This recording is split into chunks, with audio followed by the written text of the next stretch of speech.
আপনারা তো এখানে যারা বসা আছেন, তারা তো অর্থনৈতিক সাংবাদিকতার ব্রাহ্মণ। এই অর্থনৈতিক সাংবাদিকতার ব্রাহ্মণ আপনারা। আয় যতখানি না এসছে, ব্যয়টা নিয়ে বেশি হয়েছে। আয়ের ক্ষেত্রে, করের ক্ষেত্রে কর বহির্ভূত আয় বললে কি বুঝায়, এগুলি অনেক দেরিতে এসছে। এবং পরে এসছে হলো বাজেট ঘাটতি কি, তার অর্থায়ন কিভাবে হয়, ইত্যাদির বিষয়গুলো। কিন্তু যেটা বোঝার ব্যাপার সেটা হলো, আমি কথা ধরে বলছি, আপনাদের একটা বড় গোষ্ঠী আছে যারা বাংলাদেশের বিভিন্ন অঞ্চলে ছড়িয়ে ছিটিয়ে আছে।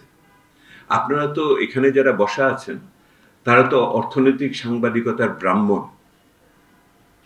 এই অর্থনৈতিক সাংবাদিকতার ব্রাহ্মণ আপনারা।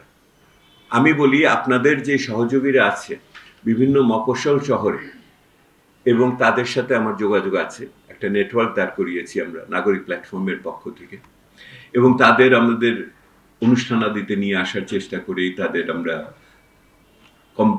প্রতিযোগিতা করে লেখা দাঁড় করিয়েছি, ওটাকে আবার ভিডিও করার চেষ্টা করেছি।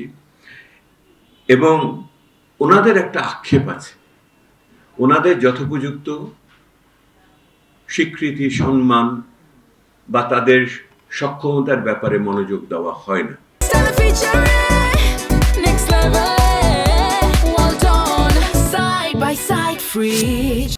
এবং ওনারা যখন একটা গরিব মানুষের, কৃষকের ন্যায্য মূল্য না পাওয়ার কথা ওনারা লেখেন এলাকার, বা সংগ্রহের ক্ষেত্রে যেই ধরনের দুর্নীতি হচ্ছে, আপনাদের নিউজ এডিটর ওটাকে অত বড় গুরুত্ব সহকারে নেয় না। যেটা হয়তো আপনাদের মতো মানুষরা যদি বাইলাইনে নাম থাকে তাহলে হয়তো আপনাদেরটা নেয়। আমি আপনাদের বলবো যে এই প্রতিষ্ঠানের পক্ষ থেকে শক্তি সঞ্চয় করতে হলে ঢাকার বাইরে যারা আছেন, যারা আপনাদের অর্থনৈতিক সাংবাদিকতার একটি তৃণমূল পর্যায়ে আপনাদের স্থাপন করতে পারেন, তাদের দিকে একটু নজর দেবেন, তাদের সাথে একটু যোগাযোগের ভিতরে আপনারা থাকবেন।